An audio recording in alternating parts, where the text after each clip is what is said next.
Listening Library presents Heat by Mike Lupica. Read for you by Paolo Andino.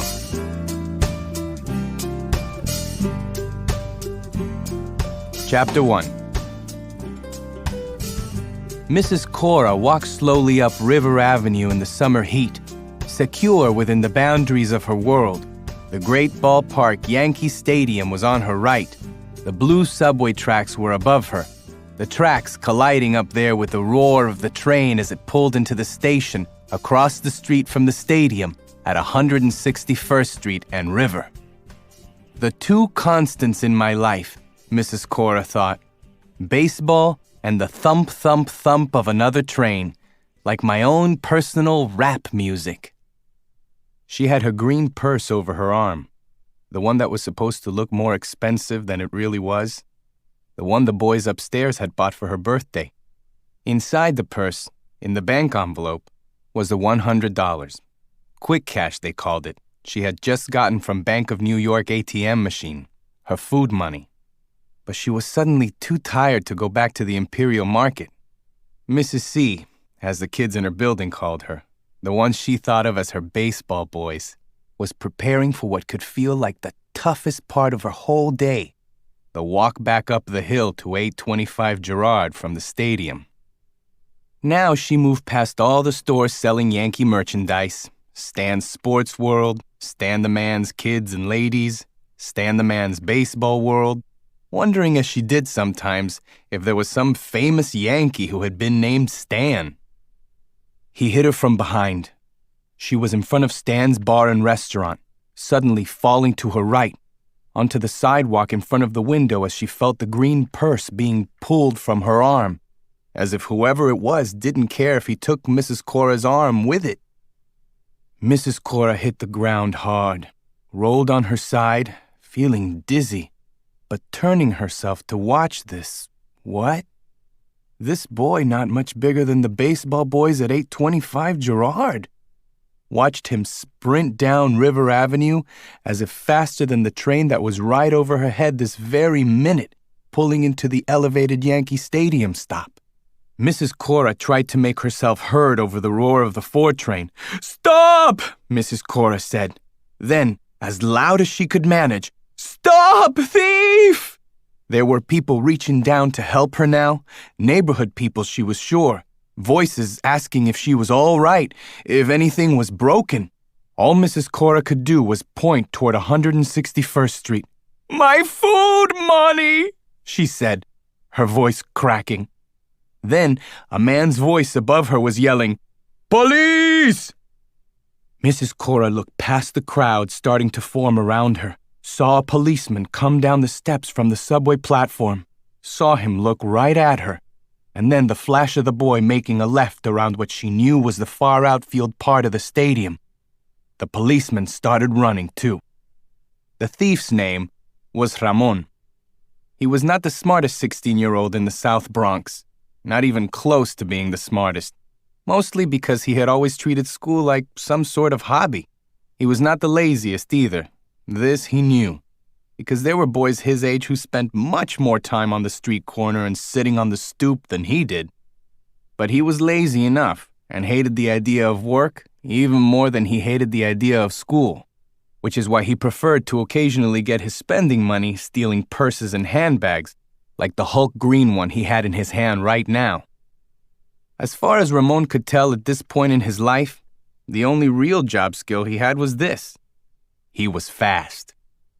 He had been a young soccer star of the neighborhood in his early teens, just across the way on the fields of Joseph Yancey Park. Those fields a blur to him right now as he ran on the sidewalk at the back end of Yankee Stadium on his way to the cobblestones of Rupert Place, which ran down toward home plate. "Stop! Police!" Ramon heard from behind him. He looked around, saw the fat cop starting to chase him, wobbling like a car with a flat tire. Fat chance, Ramon thought. Ramon's plan was simple. He would cut across Rupert Place and run down the hill to McCombs Dam Park, across the basketball courts there, then across the green expanse of outfield that the two ball fields shared there. Then he would hop the fence at the far end of McCombs Dam Park and run underneath the overpass for the exit from the Deegan Expressway, one of the stadium exits. And then Ramon would be gone, working his way back toward the neighborhoods to the north, with all their signs pointing toward the George Washington Bridge, finding a quiet place to count his profits and decide which girl he would spend them on tonight. "Stop! I mean it!" the fat cop yelled. Ramon looked over his shoulder, saw that the cop was already falling behind, trying to chase and yell and speak into the walkie-talkie he had in his right hand all at once. It made Ramon want to laugh his head off, even as he ran. No cop had ever caught him, and no cop ever would, unless they had begun recruiting Olympic sprinters for the New York Police Department. He imagined himself as a sprinter now, felt his arms and legs pumping, thought of the old Cuban sprinter his father used to tell him about. Juan something. No. Juantarena. Alberto Juantarena. His father said it was like watching a god run. And his father, the old fool, wasn't even Cuban. He was Dominican. The only Dominican who wanted to talk about track stars instead of baseball. Whatever. Ramon ran now across the green grass of Macomb's Dam Park, where boys played catch in the July morning, ran toward the fence underneath the overpass. It wasn't even noon yet, Ramon thought, and I've already earned the whole day's pay. He felt the sharp pain in the back of his head in that moment, like a rock hitting him back there. Then Ramon went down like somebody had tackled him from behind. What the... Ramon, who wasn't much of a thinker, tried to think what had just happened to him, but his head hurt too much. Then he went out. When the thief opened his eyes, his hands were already cuffed in front of him. The fat policeman stood with a skinny boy, a tall, skinny boy with long arms and long fingers attached to them, wearing a Yankee t-shirt, a baseball glove under his arm. "What's your name, kid?" The one on the ground said, "Ramon," thinking the policeman was talking to him. The cop looked down, as if he'd forgotten Ramon was there. "Wasn't talking to you." "Michael," the skinny boy said. "Michael Arroyo." "And you're telling me you got him with this from home plate?" The cop held up a baseball that looked older than the old stadium that rose behind them to the sky. "Got lucky, I guess," Michael said. The cop smiled, rolling the ball around in his hand. "You lefty or righty?" Now Michael smiled and held up his left hand like he was a boy with the right answer in class.